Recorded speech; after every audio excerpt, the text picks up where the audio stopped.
Bom dia, hoje iremos falar um pouco sobre o Cabo Verde. Meu grupo é Pedro Leal, Gabriel Câmara, Gabriel Fabrício e Rafa Alexandre. Vou começar falando um pouco da história do país. O arquipélago de Cabo Verde teria sido descoberto no ano de 1460 por navegadores italianos e portugueses. Santiago foi a ilha mais favorável para a ocupação e assim o povoamento começou em 1462.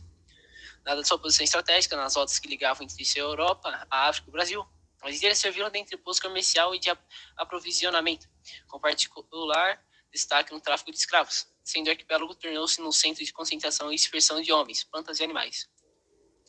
Com a abolição do comércio de escravos e a constante deterioração das condições climáticas, Cabo Verde entrou em decadência e passou a viver com base numa economia pobre de subsistência.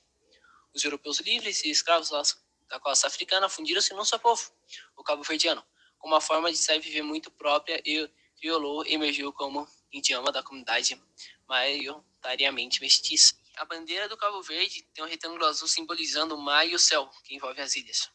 As faixas, o caminho da construção do país, sendo o branco a paz que se quer e o vermelho o esforço e a luta.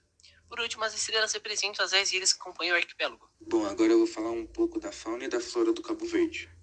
O arquipélago é constituído também por uma flora indígena formada por 224 espécies, das quais 85 são endêmicas e as restantes são espécies espontâneas naturalizadas.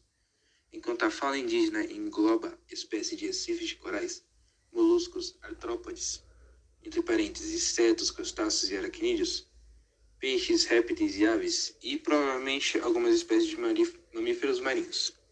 Aqui está uma imagem da flora do Cabo Verde, que mostra um pouco da vegetação da região. Aqui nesse slide está a cultura cabo-verdiana, que é muito rica, com diversas modalidades, áreas, línguas, músicas, artesanatos, literaturas, e a religião são apenas alguns elementos que fazem parte, não só da cultura, mas também das tradições existentes neste pequeno país no meio do Oceano Atlântico.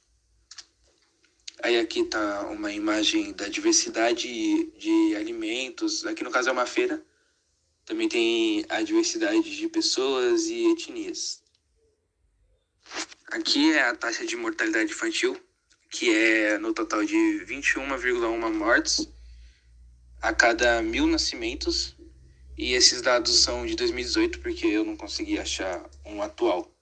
E aqui embaixo está um gráfico mais detalhado.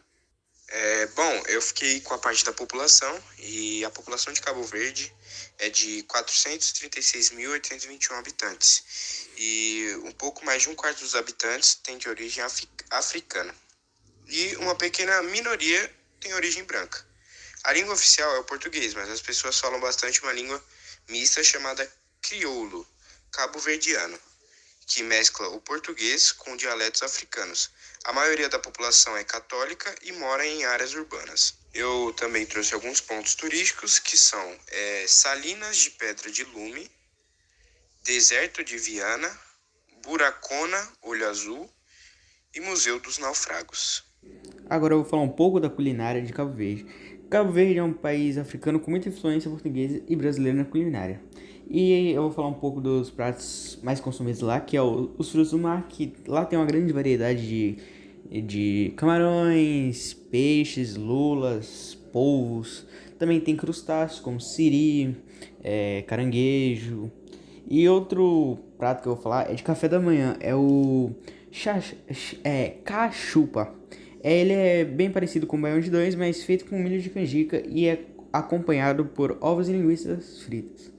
E outro prato que é tipo de lá, foi feito lá e criado lá, é a dijagacida. É uma farinha de milho muito temperada, acompanhada com manteiga de garrafa, arroz, feijão e algum peixe de preferência. E agora, por fim, eu vou falar um pouco do relevo de Cabo Verde.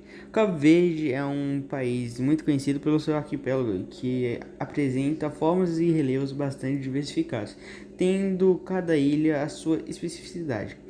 Como as ilhas são vulcânicas, o relevo é geralmente muito acidentado, e o que se verifica nas ilhas de Santiago, Fogo, Brava e São Nicolau, onde o relevo é bastante acidentado, com altas montanhas, vales estreitos e profundos, grandes planaltos e chapadas.